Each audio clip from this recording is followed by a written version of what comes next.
Түшкү жаңылыктардын топтоомун түз эфирде тааныштырууну баштайбыз. Саламатсыздарбы? Ош Сарыташ Эркештам унаа жолу сел сууларынан тазалоо үчүн эки тараптуу жабылды. Бул тууралуу Өзгөчө кырдаалдар министрлигинен билдирди.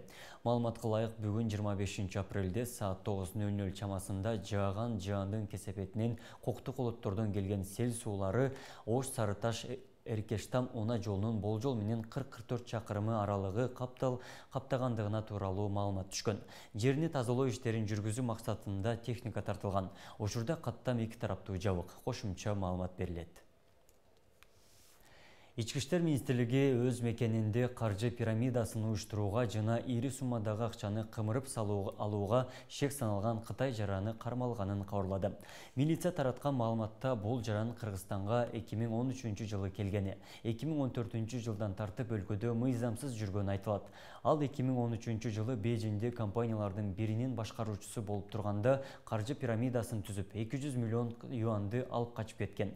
Бул фактыга байланыштуу ага Интерпол аркылуу эл аралык издөө жарыяланган. Ал 19 апрелде Бишкекте кармалып, тергөө абагына киргизилди деп айтылат маалыматта. Өткөн айда Кыргыз милициясы өлкөдө соңку мезгилдерде каржы пирамидаларынын түрлөрү көбөйгөнүн эскерткен. Расмий маалыматка ылайык, былтыр биринчи жарым жылдыкта каржы пирамида ишмердүүлүгүнө байланыштуу 906 факты катталган жана алар боюнча материалдык зыян дээрлик 35 миллион сомго жеткен.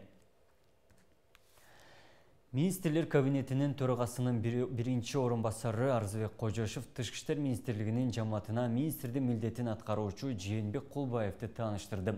Арзыбек Кожошов жаңы министрдин дипломатиялык кызматтагы практикалык иш тажрыйбасы жана жогорку кесипкөйлүгү тууралуу жылуу пикирин билдирип, Жээнбек Кулбаевдин жогорку квалификациясы президент тарабынан түзүлгөн мамлекеттин тышкы саясий багытын тутумдуу жүргүзүүгө өбөлгө түзөт деген ишенимин айтты. Өз кезегинде Жээнбек Кулбаев республиканын жогорку жетекчилигине көрсөтүлгөн ишеними үчүн ыраазычылык билдирип, министрликтин жамааты менен биргеликте ага жүктөлгөн ишенимди актоого бардык күч-аракетин жумшаарын белгиледи.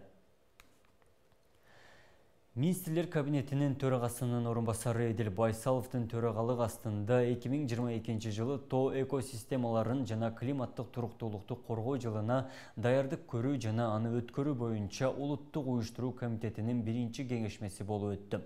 Кеңешменин жүрүшүндө тоо экосистемаларын жана климаттык туруктуулукту коргоо жылын өткөрүү боюнча жол картасын ишке ашыруу, пландаштырылган эл аралык иш-чаралар, тоолорду туруктуу өнүктүрүүнүн 5 жылдыгын жана экинчи Бишкек глобалдык тоолор саммитин өткөрүү боюнча Бириккен Улуттар уюмунун башкы ассамблеясынын резолюциясын даярдоо иштери боюнча, ошондой эле Бириккен Улуттар уюмунун башкы ассамблеясынын резолюциясынын алкагында өткөрүлүүчү тоолорду туруктуу өнүктүрүүнүн эл аралык жылынын максат милдеттери боюнча баяндамалар угулду.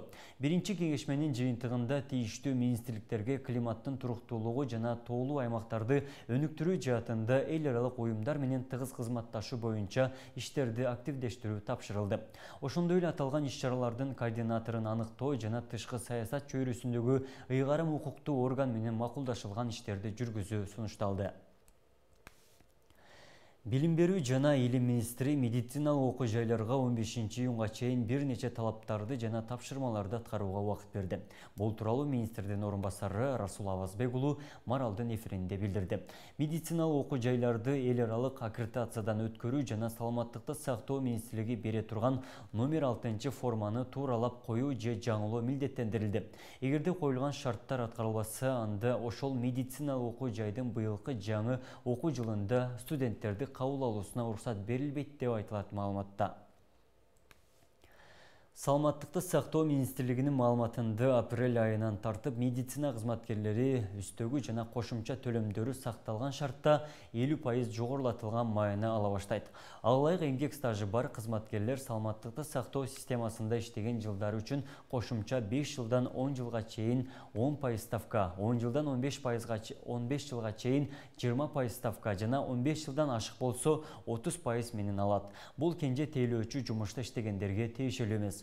Ал эми квалификациялык категорияга ылайык үстөк майнадан төмөндөгүдөй өлчөмдөрдө сакталат жана белгиленет. Жогорку квалификациялык категория 50%, биринчи квалификациялык категория 30%, экинчи квалификациялык категория 10%. Айкалыштырылып иштөө боюнча үстөк акы айкалыштырылган кызматтын категориясын эске алуу менен төлөнөт. Мисалы 6 жылдык стажы бар, категориясы жок айылдык ооруканада иштеген дарыгердин айлык акысы жогорулатылганга чейин 9001 сом болсо, жогорулатылгандан кийин 13518 сомдун тегерегинде болот деп айтылат маалыматта. Өлкө башчысы Садыр Жапаров билим берүү, саламаттыкты сактоо, маданият жана социалдык коргоо тармактарында иштеген кызматкерлердин айлык акысы 1 апрелден тартып 50дөн 100%га чейин көтөрүлө турганын кабарлаган. Бул үчүн быйыл билим берүү министрлигине кошумча 16 миллиард сом бөлүнгөнү белгиленген. Акыркы сааттарга алынган маалыматтарга ортоктош болдуңуздар. Маалыматтык материалдарды биздин сайттан жана социалдык баракчалардан күзөтүп туруңуздар.